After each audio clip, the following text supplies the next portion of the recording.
दोस्तों, आप सभी का स्वागत है आपके अपने चैनल मिस्ट्रीज ट्यूब पर। आज की कहानी भी पिछली सभी कहानियों की तरह रोमांचक होने वाली है, तो कहानी को अंत तक ज़रूर सुने। साथ ही दोस्तों, अगर आपके पास कोई कहानी है जिसे आप हमारे साथ शेयर करना चाहते हैं तो आप हमें ज़रूर भेजिए, हम उस पर वीडियो बनाने का प्रयास करेंगे। हमारे इंस्टाग्राम का लिंक आपको डिस्क्रिप्शन बॉक्स में मिल जाएगा, वहाँ आप हमें अपना मैसेज भेज सकते हैं। तो चलिए अब शुरू करते हैं अपनी आज की कहानी को। आत्माएं कभी भी झट से तुम्हारे सामने नहीं आती, वो पहले तुम्हारे अंदर घना डर पैदा करती हैं, क्योंकि तुम्हारा डर ही उनकी ताकत है। ये मेरे साथ हुई एक सच्ची कहानी है। मेरा नाम सुनिधि है। आज जो घटना मैं आपको बताने जा रही हूँ, ये मेरी लाइफ का आज तक का बहुत ही खौफनाक एहसास रहा है। जो मैंने उस रात देखा था और जो मैंने फील किया था, उसके बाद मैंने रात ऑफिस में रुकना ही बंद कर दिया। बात सन 2001 की है। तब मैं एक सॉफ्टवेयर कंपनी में एक छोटी सी ब्रांच में काम किया करती थी, और एक दिन मेरी कंपनी ने मुझे एक प्रोजेक्ट असाइन किया, और उस प्रोजेक्ट के सिलसिले में मुझे अचानक ही मेरी कंपनी के हेड ऑफिस में जाना पड़ा। मेरे लिए तो एक नया शहर और नई जगह थी। अब नई थी तो काम करना अच्छा लगता था। मुझे मेरे प्रोजेक्ट पर काम करने के लिए एक कोने में डेस्क दिया गया। वो बहुत ही बड़ी और ऊंची बिल्डिंग थी, और बिल्डिंग के 7th फ्लोर पर मेरी कंपनी का मेन ऑफिस था। 2-3 दिन मैंने काम किया, पर न जाने क्यों वहाँ काम में मेरा मन नहीं लग रहा था, और ऊपर से बॉस ने मुझे नेक्स्ट वीक मंडे तक प्रोजेक्ट फाइनल करने को कहा, और मुझे वहाँ बहुत ही बोर हो रहा था। तो मुझे वीकेंड से पहले काम ख़त्म करके मेरे घर जाने का दिल कर रहा था। वैसे तो मुझे मेरी टीम में मेरे ब्रांच ऑफिस से हेल्प मिल रही थी, पर उस दिन फ्राइडे होने की वजह से सब जल्दी घर निकल गए, और फिर मैं रात भर हेड ऑफिस में अकेले ही काम करते हुए बैठी रही। यहाँ भी सब लोग जा चुके थे, सिक्योरिटी गार्ड थे, पर सब नीचे ग्राउंड फ्लोर पर थे। रात के 11 बज चुके थे। सब तरफ इतना शांत हो चुका था कि घड़ी की टिक टिक भी अब साफ सुनाई देने लगी थी। सुबह से शाम तक लगातार काम करने की वजह से मेरी आंखें बोझल हो चली थी। अब मुझे नींद की झपकियाँ आने लगी थी, तो मैंने फिर से अपने सर को हिलाते हुए अपने आप को जगाया, मुंह पर थोड़ी पानी की छींटें मारी और सामने लैपटॉप पर ध्यान दिया। फिर भी मुझे नींद पर कंट्रोल ही नहीं हो रहा था, तो मैं अपने कानों में हेडफोन डालकर टास्क चेक करते करते गाने सुनने लगी। तब मैंने मेरे लैपटॉप के स्क्रीन पर देखा कि मेरे पीछे कोई परछाई उभर रही है। मैंने झट से अपने दाएं बाएं मुड़ते हुए पीछे की ओर देखा, पर पीछे कोई नहीं था। मैंने फिर से अपनी आंखों को मसलते हुए थोड़ा ठंडा पानी पिया और अपनी आंखों पर भी लगाया। मुझे लगा कि शायद नींद की वजह से मुझे अजीब वहम हुआ होगा। अब हुआ ऐसा कि जब हमें बहुत नींद आने लगती है तो उसे कंट्रोल करना बहुत ही मुश्किल हो जाता है, और ऊपर से काम, तो अब मेरा सिर बहुत ही भारी होने लगा था। अचानक कंप्यूटर स्क्रीन पर कोई डरावना चेहरा झलका और गायब हो गया। उसे देख मेरी तो अब नींद ही उड़ गई। मैंने फिर अपने आसपास देखा, सब ठीक था, कहीं कोई हलचल नहीं थी। मुझे लगा शायद पीसी में कुछ खराबी आई होगी, तो मैंने कंप्यूटर को रिस्टार्ट किया और सोचा कि तब तक कॉफ़ी लेकर आती हूँ, और मैं वहाँ से उठकर बाहर कॉरिडोर में चली गई। वो एक बहुत ही लंबा कॉरिडोर था।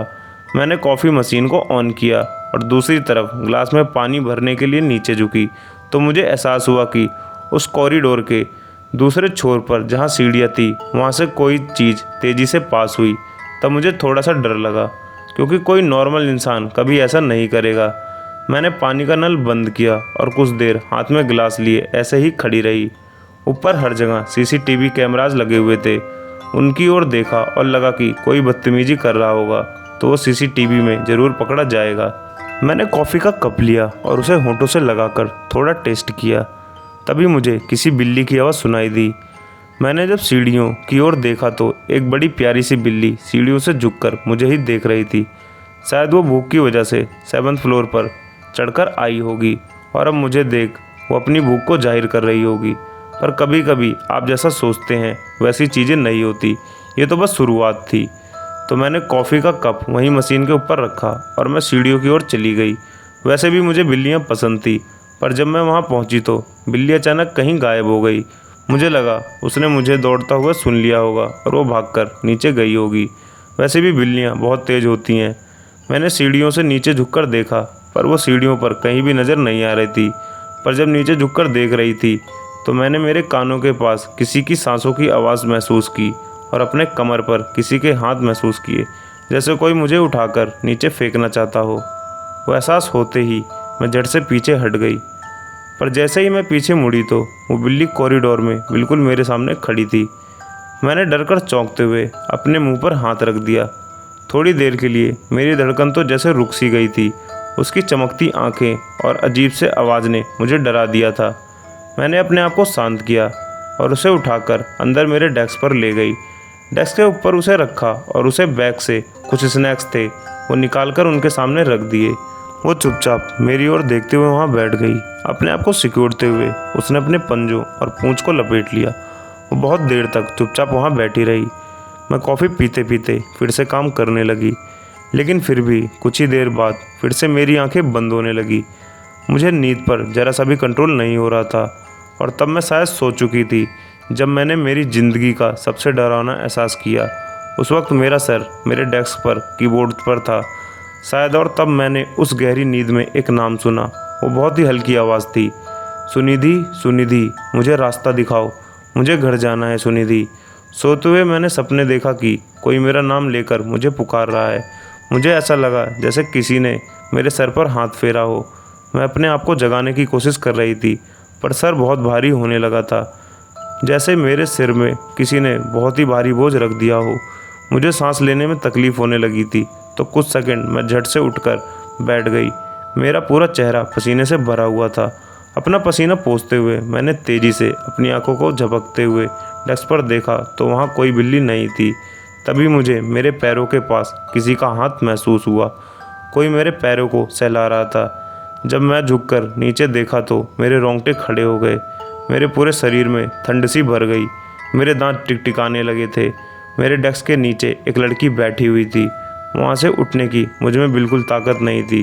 वो लड़की मेरे पैरों को सहला रही थी, पर मैं किसी पैरालाइज इंसान की तरह बस बैठी हुई थी। वो मेरी कुर्सी के बिल्कुल पास बैठी हुई थी। उसके बाल लंबे खुले हुए थे और उसका चेहरा काला नज़र आ रहा था। वो वहाँ से मुझे देखकर मुस्कुरा रही थी। मैंने उसे एक ही झलक देखा और अपनी आंखें बंद कर ली। मेरे गले से डर के मारे आवाज़ तक नहीं निकल रही थी, ना ही मैं डर के मारे कुछ कर सकती थी। तब वो मुझसे कुछ कह रही थी, मुझे घर जाना है, मुझे मेरे घर ले चलो। मुझे पक्का यकीन हो गया था आज मेरी मौत तय है, क्योंकि ये कोई इंसान नहीं भूत है। मुझे अंदर से महसूस कर सकती थी। मेरी तबीयत अब ख़राब होने लगी थी। बदन पूरा पसीना पसीना हो गया था। कुछ देर बाद वह एहसास अपने आप ही बंद हो गया और तब मुझे ऐसा लगने लगा जैसे मेरा पूरा बदन एकदम से किसी फोर्स या फिर किसी ताकत से छूट गया हो। तब मैं अपनी आंखें खोलकर देखा तो वहाँ कोई नहीं था। मैं झट से वहाँ से भागकर चली गई। जब मैं लिफ्ट के पास खड़ी थी तो मैंने देखा कि वो बिल्ली सीढ़ियों के पास खड़ी नीचे उतरने वाली थी और मुझे ही देख रही थी। मैंने ज़ोर ज़ोर से लिफ्ट का बटन दबाया। कुछ ही सेकंड में लिफ्ट आ गई और मैं नीचे सिक्योरिटी के पास चली गई। तब मैंने सिक्योरिटी गार्ड को बताया कि मैंने ऊपर 7th फ्लोर पर कुछ अजीब सा महसूस किया।